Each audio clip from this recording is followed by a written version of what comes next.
సిద్దిపేట జిల్లా కోర్టులో జాతీయ మెగా లోక్ అదాలత్ను బ్లడ్ క్యాంపును జిల్లా ప్రధాన న్యాయమూర్తి సాయి రమాదేవి ప్రారంభించారు. ఒక సంవత్సరంలో 4 జాతీయ మెగా లోక్ అదాలత్లు ఏర్పాటు చేశామన్నారు. లోక్ అదాలత్ ఈ సంవత్సరంలో చివరిదని తెలిపారు.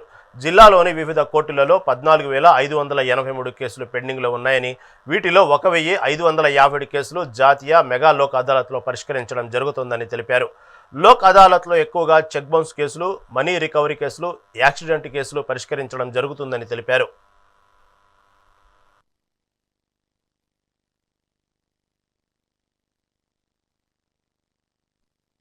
ఎవ్రీ క్వార్టర్లీ అంటే 3 monthsకి ఒకసారి నేషనల్ లోక్ అదాలత్ ప్రోగ్రామ్ ఏదైతే ఉంటుందో అది సుప్రీంకోర్టు డైరెక్షన్స్ మేర ఎవ్రీ 3 monthsకి ఒకసారి మనము కండక్ట్ చేస్తూ ఉంటాము.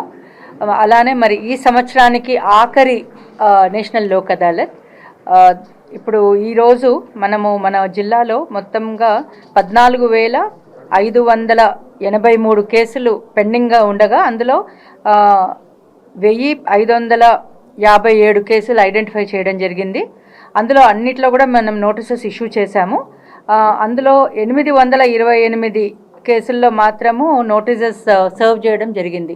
బట్ ఈ అన్ని కేసెస్లో కూడా కంపల్సరీగా ఈరోజు మీరందరూ సెటిల్ చేసుకొని, మరి మీ అందరికీ కూడా తెలిసిందే, ప్రతిసారి నేను చెప్తూనే ఉన్నాను, ఈ నేషనల్ లోక్ అదాలత్లో మనం సెటిల్ చేసుకోదగ్గ కేసెస్ ఏవైతే ఉన్నాయో అవన్నీ అంటే అన్నీ చేసుకోవడానికి ఉండదు. కొన్ని రకమైన కేసులు అవి కుటుంబంలో ఉన్నటువంటి చిన్న చిన్న తగాదాలు కానివ్వండి, ఒక అంటే విడిపోవడం అనేది అంటే డైవర్స్ అయితే లోక్ అదాలత్లో ఇవ్వరు. బట్ అది తప్ప మిగిలిన ఏవైనా చిన్న చిన్న తగాదాలు భార్యాభర్తల మధ్య ఉన్నప్పుడు అవి, లేదా పిల్లల విషయంలో వివాదాలు ఉన్నప్పుడు అటువంటివి, ఆస్తికి సంబంధించిన ఏమైనా సెటిల్ చేసుకోవాలనుకుంటే అలాంటి కేసెస్ అన్నీ కూడా సెటిల్ చేయడం జరుగుతుంది. ఎవ్రీ క్వార్టర్లీ అంటే 3 monthsకి ఒకసారి నేషనల్ లోక్ అదాలత్ ప్రోగ్రామ్ ఏదైతే ఉంటుందో అది సుప్రీంకోర్టు